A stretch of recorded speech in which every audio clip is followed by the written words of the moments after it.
Lion Inside by Rachel Bright and Jim Field.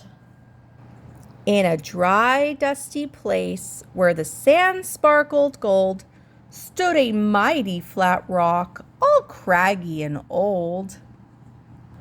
And under that rock, in a tiny full house, lived the littlest, quietest, meekest brown mouse. He was so very tiny, so incredibly small, that nobody ever noticed him ever at all. Hello! He got trod on and sat on and missed out for fun, ignored and forgotten. Yes, mouse life was tough. Meanwhile, far above, on top of the rock, times were quite different. It was lion o'clock. This huge, toothsome creature made everyone saw how important he was by how loud he could roar. He was head of the pack. He was shouty and tough. He loved showing the crowd he was made of strong stuff. Yes, all were impressed by this mighty king cat. If only, thought Mouse, I could be more like that.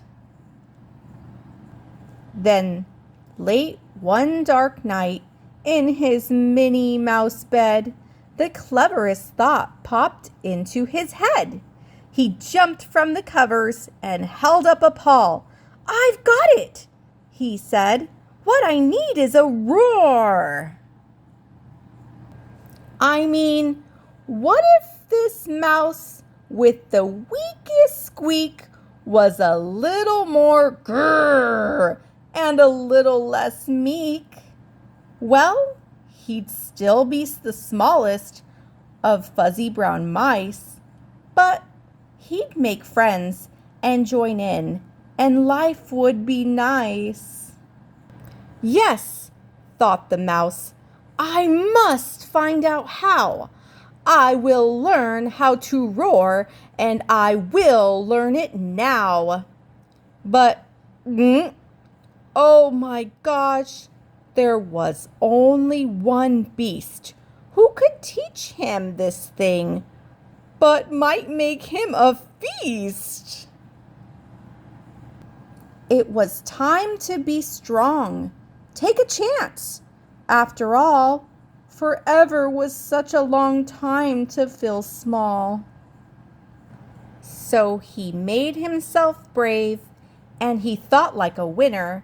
He set off for the top, hoping not to be dinner.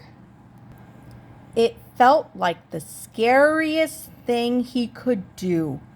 But if you want things to change, you first have to change you. The further he climbed, the closer he got to the slumbering lion reclining on top. Then, at last, he stood on his tippy toes. He found himself suddenly nose to nose. Pardon me.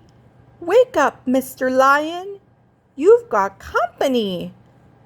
Squeak. Mr. Lion, what I've come to you for is squeak. Do you think you could teach me to roar? A silence befell that twinkling plain. Lion opened his eyes and puffed out his mane. Time slowed right down. Why, it felt like a week. Then he opened his mouth and let out a Eek! The lion was shaking, his paws all a-fumble. He was backing away with a scrambling tumble. "Don't hurt me," he whimpered. "Oh, try to be nice." Well, my goodness, this lion was frightened of mice. "Don't worry," Mouse peeped. "I'm a friend, not a foe. Let's rock this together. We'll have fun, don't you know?" That was a magical moment for sure, when Mouse didn't feel at all small anymore.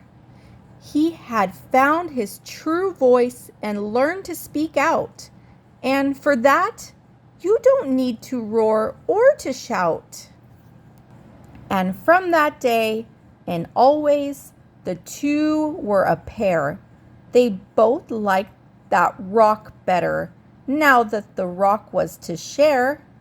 The mouse, while still little, felt big in his head. And Lion, he still roared, but with laughter instead. Yes, that day both learned that no matter your size, we all have a mouse and a lion inside. The end.